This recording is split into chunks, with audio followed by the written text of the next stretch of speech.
পাখির কিচিমিচি শব্দে যেন ঘুম ভেঙে যায়, আবার মাঝে মাঝে অনেক ভালোও লাগে, কিছু সময় যেন বিরক্তও লাগে। যে কোনো জিনিস বেশি হলে আর ওটার ভালো লাগাটা থাকে না সত্যি।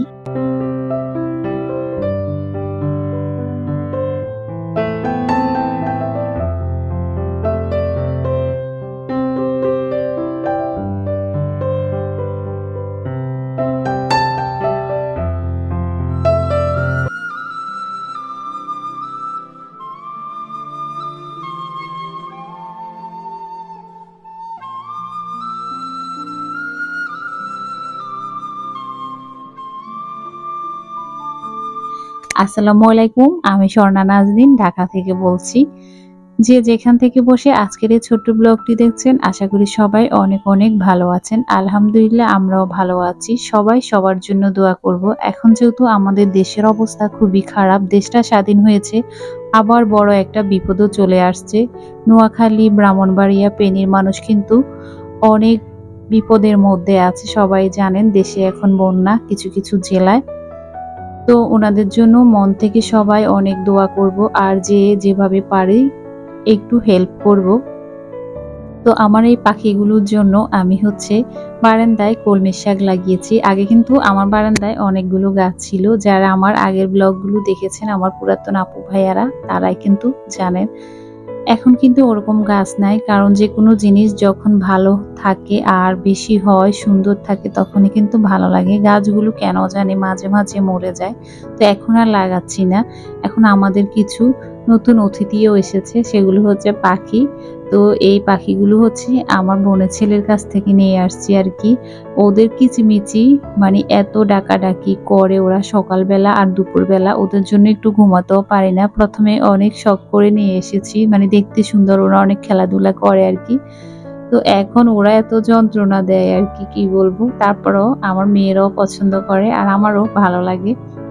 এই তো রান্নার জন্য চলে এসেছি। এখানে মুরগির মাংস রান্না করব, হাতে মেখে সব মশলা দিয়ে দিলাম।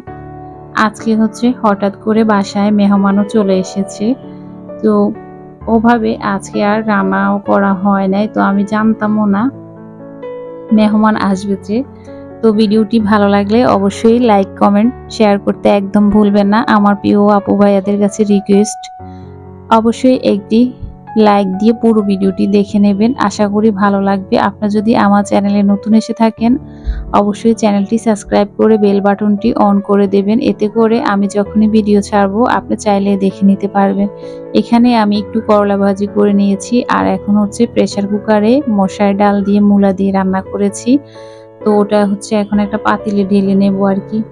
তারপরে একটু ঝোলটা শুকিয়ে নেব। আর এখানে এই তো কড়াইতে মাংসটা দিয়ে দিলাম। এই তো মূলা দিয়ে ডাল রান্না কমপ্লিট হয়ে গিয়েছে। ধনেপাতা দিয়ে দিলাম। তো ভাগার দিয়ে নিয়েছি। দুপুরে খাওয়ার পরে আমার কিছু কেকের অর্ডার ছিল, তো সেগুলো কমপ্লিট করছি। তো আমি যেরকম চেয়েছি কেকটা আসলে ওরকম ভাবে করা হয় নাই। তো আমি চেয়েছি এভাবে দেওয়ার জন্য। পরে কাস্টমার একটা ডিজাইন দেখে দিয়েছে যে আপুটা নিবে আর কি।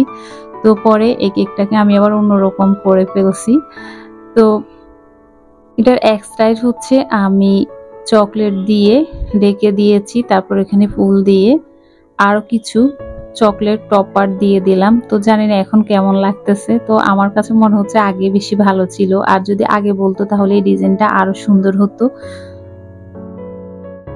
তো আজকে আমাদের মেহমানদের জন্য আমি একটা কেক বানিয়েছি মাত্র 2 ঘন্টা সময়। আমি কখনো এত কম সময়ের ভিতরে কেক বানাতে পারি নাই। তবে আল্লাহর কাছে শুকরিয়া আদায় করতে হবে যে আমিও এটা পারছি। কখনো কল্পনাও করি নাই যে এত সুন্দর একটা কেক তৈরি করব 2 ঘন্টার ভিতরে। অন্য সময় আমার অনেক সময় লেগে যায় কেক বানাতে।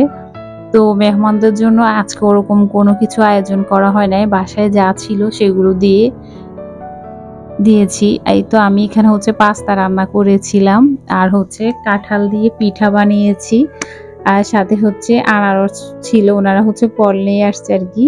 তো আনারসটা কেটে নিলাম, সাথে চানাচুর আর পেয়ারা মাখা দিয়েছি। তো এই দেখুন কেকটা।